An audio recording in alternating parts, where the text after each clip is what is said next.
नमस्ते। मैं आनंद सिंह अपने ब्लॉग में आपका हार्दिक स्वागत एवं अभिनंदन करता हूँ। आप लोग, मैं समझ पा रहा हूँ, आप बेहतर होंगे, अच्छे होंगे। एक तौर तरीके से अगर हम बात करना चाहते हैं आपसे, तो एक चीज़ मैं आप लोगों को बताना चाहता हूँ। एक बार मैं पुनः आप लोगों को प्रणाम करता हूँ, आपको बारंबार अभिनंदन करता हूँ, वंदन करता हूँ एवं आप जितने भी लोग मुझे देखते हैं, मैं उनको तहे दिल से एक बार उनका शुक्रगुजार हूँ और उनको कहना चाहता हूँ कि आप अपने जीवन का बहुत मूल्यवान समय यूट्यूब पर देते हैं और हमारे चैनल को देखने के लिए देते हैं। ये हमारे लिए बड़े गर्व की बात है। अब बातें हैं, आते हैं मेन मुद्दे पर।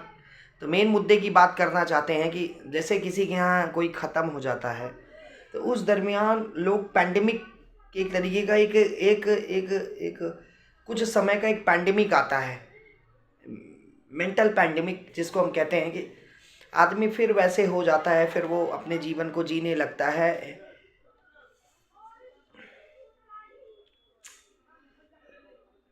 हमारे एक परम मित्र हैं, मैंने पुनः अपने ब्लॉग चैनल्स में इस पर परिचर्चा की है, आप लोगों के सम्मुख मैंने आपको बताया है। लेकिन एक बार पुनः मेरी ये उत्कंठा है, मेरी ये इच्छा है, मेरा ये आंतरिक मन से एक आवाज़ निकल रही है कि अंतिम दिन हम आज उनको याद करते हैं, समाज के तौर पर, एक पब्लिक के तौर पर, एक पब्लिक ओपिनियन के तौर पर, और एक व्यक्तिगत रूप से हम ये कहना चाहते हैं कि हमारे जीवन में बहुत सारी कठिनाइयाँ आती हैं, लेकिन जो आया है उसे जाना ही है, और जिसको जाना है उसको फिर पुनः आना ही रहता है।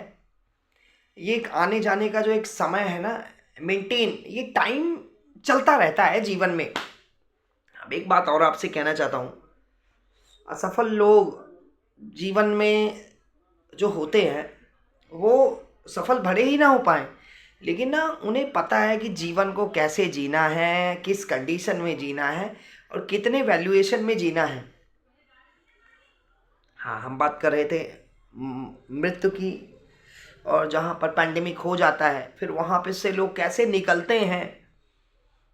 लोगों के पास समय बिल्कुल ही नहीं है। अगर हम बात करें, अभी तो 13 दिन के लिए लोगों के पास समय है, उसमें भी हम देखते हैं कि आदमी भूल जाता है, फिर उस तरीके से फिर वो अपने रिश्तेदारों के साथ घुल मिल जाते हैं, फिर उस तरीके के अलग तरह का एक इन्वायरमेंट क्रिएट कर रहे हैं लोग कि हमारे यहाँ ऐसी डेथ हो चुकी है। उसके दरमियान भी लोगों के पास अब समय नहीं है अपने पितरों के लिए या करने के लिए।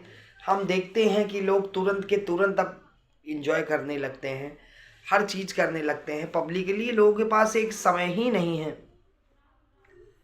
तो इसका मेरा मेरा कहने का मतलब ये है, अगर अगर हमारे माँ बाप ने या हमारे उनके द्वारा अगर हमें नवजीवन मिला है, एक जीवन मिला है, तो हमें उनकी रिस्पेक्ट करनी चाहिए। साफ तौर पे मेरा कहने का तात्पर्य ये है। हम अब जैसे लोगों में हमने देखा है कि लोग धर्म से जुड़ रहे हैं, दर्शन कर रहे हैं, आस्था है, लेकिन इस आस्था में भी एक दिखावे की आस्था है। अगर मैं किसी को ब्लेम नहीं करना चाहता हूँ, लेकिन एक अपनी मन की व्यथा जो है, आप जागरूक लोगों के साथ मैं शेयर करना ही चाहता हूँ, क्योंकि मैं एक कलाकार था, आर्टिस्ट था। मैंने अब आपको मैं अपनी जीवनी के बारे में थोड़ा सा स्पष्ट बताना चाहता हूँ कि मैंने जो है शास्त्रीय संगीत जो है भरतखंडी प्रयागराज संगीत समिति से मैंने शास्त्रीय संगीत सीखा, तालीम ली गायन में। फिर उसके बाद मैंने भारती मैम है किठावर बाज़ार में, जनपद प्रतापगढ़ में किठावर बाज़ार में है, उन्होंने हमें शिक्षा दी और बड़े ही शालीनता के साथ भारती मैम सिखाती हैं और तन्मयता के साथ बड़ी ही बेहतर उनकी जो सिंगिंग की कला है ना, बहुत ही बेहतर है और तालीम उन्होंने अच्छे से दी। उसके दरमियान फिर हमने ये चीज़ देखी कि जीवन में सफल होना बहुत बड़ी बात है नहीं है। आज के युग में सफल तो कोई भी हो सकता है, लेकिन कंसिस्टेंसी बरकरार रखना ये सबसे बड़ी बात है।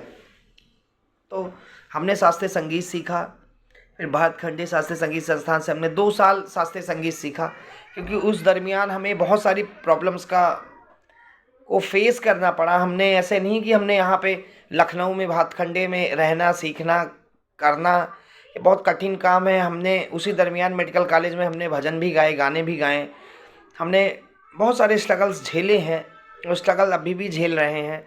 ऐसा अभी मैं जो है कामधेनु कैटर्स जो हैं अमेठी, इनके एज ए असिस्टेंट के रूप में मैं इनका सहयोग करता हूँ और इनकी मैं सहायता करता हूँ as a assistant, as a helper के रूप में इनको मैं। और अब तो हमारा इनका पारिवारिक संबंध, हमारे ही द्वारा इनका पारिवारिक संबंध बहुत अच्छा है,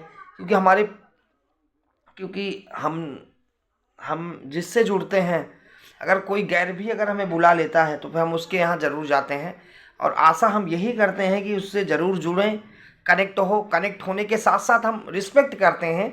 ऐसा नहीं कि हम जुड़ गए तो जुड़ गए, उड़ गए तो किसी की सहायता करनी है तो करनी है, नहीं करनी है तो नहीं करनी है।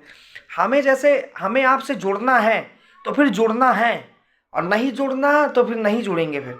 और जब जुड़ेंगे तो दिल से जुड़ेंगे, मन से जुड़ेंगे, पूरे तन मन से जुड़ेंगे आपके साथ। हम तो इसी दरमियान शास्त्रीय संगीत में बहुत अच्छी चीज़ें हैं। आपको थोड़ी सी मैं लाइन गुनगुनाना चाहता हूँ। हो हो हो